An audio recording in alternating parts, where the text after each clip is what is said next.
Le cap de la mi-saison a été franchi ici à Pau-Arnos. On vous propose de suivre les meilleurs moments de cette journée de compétition tout de suite. La catégorie Supersport 300 ouvrait les hostilités en ce dimanche. Dans la première course, Alexis Boudin décroche sa 3e victoire de la saison en autant de départ. Il devance Florent Dacunha, Diego Poncet et Alexis Négrier. En Challenger, victoire pour Lucas Lynx devant Fergus Cretieno et Ludovic Amouret. Dans une seconde course marquée par un drapeau rouge, Florent Dacunha s'impose au cumul des 2 manches devant Alexis Boudin et Alexis Négrier, qui arrivera à Manicourt en tant que leader du classement général. Victoire pour Enzo Damani en Challenger devant Lucas Lynx et Lohan Geiser. En Supersport 600, Valentin Debise s'impose dans la première course devant Ludovic Cauchy, premier Challenger, et Tom Berceau sur la Yamaha numéro 98. Mathieu Gregorio, 3e en Challenger devant Corentin Brenon et Vincent Falcone sur la ligne. Victime d'une lourde chute dans la seconde course, Tom Berceau laisse ses adversaires Valentin Debise, vainqueur, et Ludovic Cauchy, premier Challenger, prendre de gros points pour le championnat. Mathieu Gregorio, Vincent Falcone, Kylian Aebi et Corentin Brenon se classent respectivement 3e, 4e, 5e et 6e du général.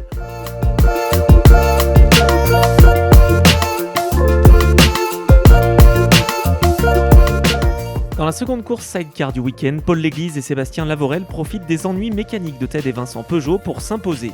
Le podium est complété par Rémi Guignard, Frédéric Poux et Benjamin Luneau, Nicolas Bidot. En F2, nouveau succès pour Steven Spalaker et Marjorie Sescouti le jour de la fête des pères. 2e place pour Estelle Leblond, Sarah Sescouti devant Johan Gillard et Cédric Chevalier.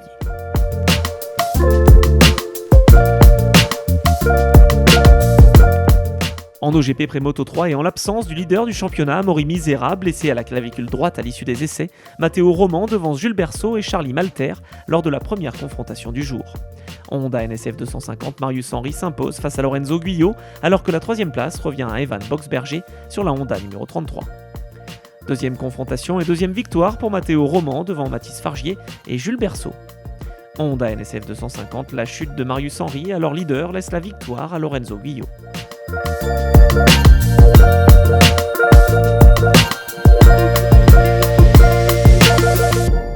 Enfin, en Superbike, 2 courses étaient également au programme. Au terme d'un superbe affrontement, Mathieu Ginès décroche sa première victoire au guidon de la Yamaha de l'équipe Tech Solutions. 2e place pour Valentin Debise, qui ne fera donc pas de grand chelem cette saison. 3e position pour Kenny Forêt. En Challenger, Martin Renaudin l'emporte pour 4 dixièmes de seconde face à Guillaume Antiga. 3e place pour Valentin Suchet et sa Suzuki numéro 31.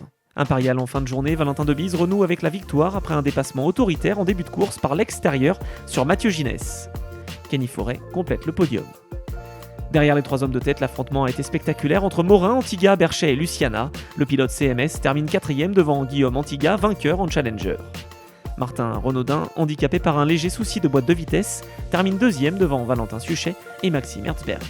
Prochain rendez-vous avec les pilotes du championnat de France Superbike début juillet sur le tracé de Nevers-Manicourt.